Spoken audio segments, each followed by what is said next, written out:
দাঁড়ান ভাই, দাঁড়ান দাঁড়ান দাঁড়ান, গোড়া বাজার যাবেন? হ্যাঁ ঠিক আছে, চলুন।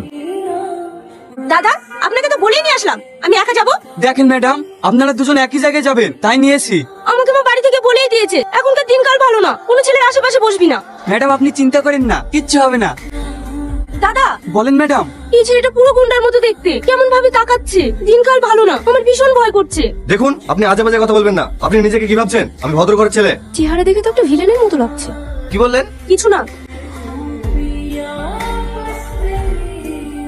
অসভ্য জানোয়ার কোথাকার! আপনি আমাকে মারছেন কেন? মারছি কেন? অসভ্য জানোয়ার! মেয়ে দেখলে গায়ে ঢলে পড়তে মন যায় না?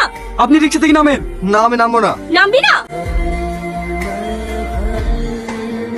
কি ব্যাপার, তুমি এখানে? প্রশ্নটা তো আমারও। তুমি আমার পেছন পেছন চলে এসেছো। আমি কেন তোমার পেছন পেছন আসতে যাবো? এই ঘর তো আমি ভাড়া নিয়েছি। আন্টি, আন্টি, আন্টি, এসব কি হচ্ছে? এই ঘর তো আমি ভাড়া করেছি। এ আসলে কোথা থেকে? এই মেয়েটা ঘর ভাড়ার জন্য এসেছে। আমি ওকে বললাম এখানে কোনো ঘর ফাঁকা নেই, যেটা ছিল সেটা তোমাকে দিয়ে দিয়েছি। তবু একটা রাত থাকার জন্য কান্নাকাটি করছিল, তাই ওকে থাকতে বলেছি। আমি আমার রুমে কোনো মেয়ে থাকতে দেবো না। ওকে এখান থেকে চলে যেতে বলেন। তাহলে আমার আর কিছু করার নেই, তুমি এখান থেকে চলে যাও।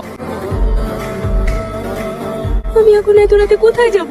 এখানকার তো আমি কিছুই চিনি না। না, ওকে এইভাবে চলে যেতে দিলে হবে না। আমাকে চড় মারা। দেখুন আন্টি, আমি ওকে এখানে থাকতে দিতে পারি, কিন্তু আমার একটা শর্ত আছে।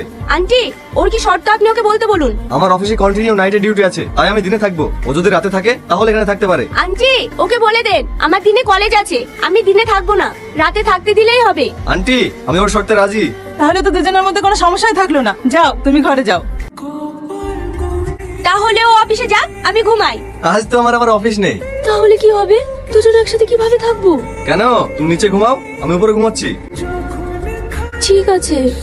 আজকে তাজা খবর, নন্দীগ্রামের একটি মেশে গভীর রাত্রে একটি মেয়েকে একা পেয়ে ধর্ষণ করে খুন করেছে একটি যুবক। মেয়েরা কোনো জায়গায় সেভ নয়।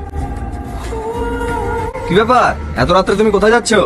আমি এখানে শুবো না, বাইরে শুবো। কেন? খবর শুনে ভয় পেলে নাকি? না। ঠিক আছে, তুমি ভিতরে ঘুমাও, আমি বাইরে ঘুমাচ্ছি।